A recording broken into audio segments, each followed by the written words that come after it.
Here's a thought. Just enjoy wrestling. Please stop the constant attacking and vitriol towards us, AEW. We have the most passionate wrestlers in the world. We do this for you.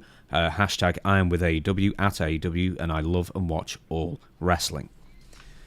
But it's the problem. Complaining about wrestling's the most fun thing.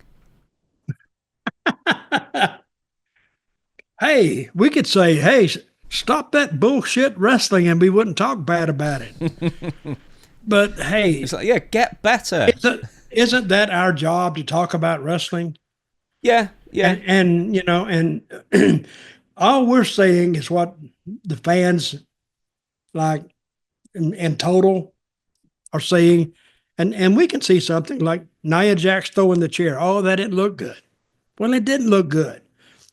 I mean, that's not complaining about it. It's just stating what we felt. but he's complaining about wrestling fans who are watching the shows, buying the merchandise. I don't know. It's a never ending cycle. It really is. And I used to get mad if somebody would knock.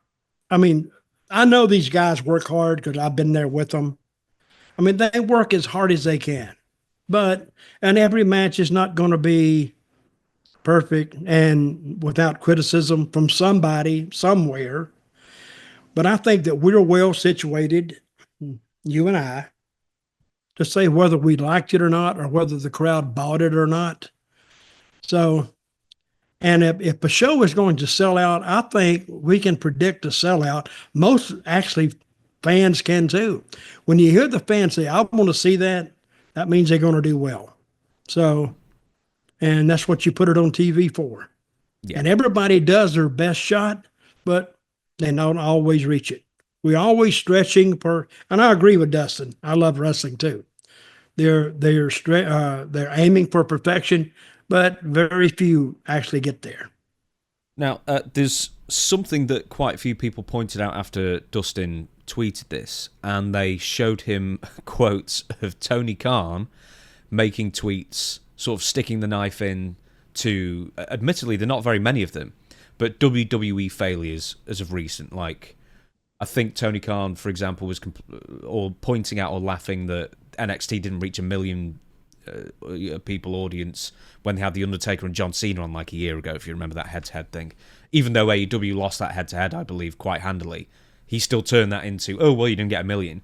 And then there were other things like he had he was having dinner with Dana White. He name dropped Dana White and then said, "Oh, I was just laughing about WWE having to move to a smaller arena for Money in the Bank and stuff like that." Ironically, because AEW then had to move AEW Grand Slam in Australia to a smaller venue as well for the exact same thing. But the point is, what I'm trying to say is Tony Khan, Dustin's boss, is not above complaining about the competition either. Then maybe he should stop it. Maybe Dustin should aim a tweet toward him, which I doubt he will. But Tony Khan they can do what they want to do. I mean, okay, if I put out and say, hey, folks, listen, let's just stop tweeting how bad wrestling is right now. Just let it go. Just enjoy it. You know how many people are going to say, F you? Well, dude, don't tell us what to do. It's a free country. We can watch it if we want to. And they are right. So what you try to do is try to make the show as enjoyable as possible, but yet have a couple of stories that you're in the process of developing. And when you get the stories right, there's stories in this form of production. This middle story is just getting kind of started, or the low one, and the top one is rolling over. And when you say you got 3 stories, 1, 2, and 3, this one here, you're getting ready to change it or end it for a time being. And this one is going to roll right into place behind it. And the other one moves up. Now you start another one and bring it back here. That's how booking is done.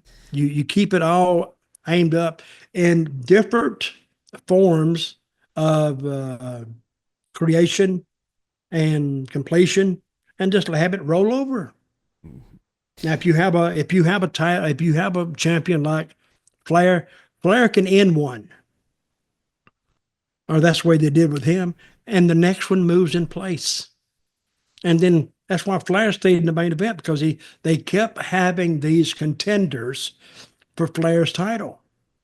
And then when they got one, like if they got a Ricky Steamboat, what business they did.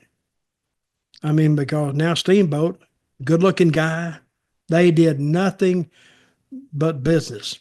And I remember when Mid Atlantic was doing this big business, I was in Memphis.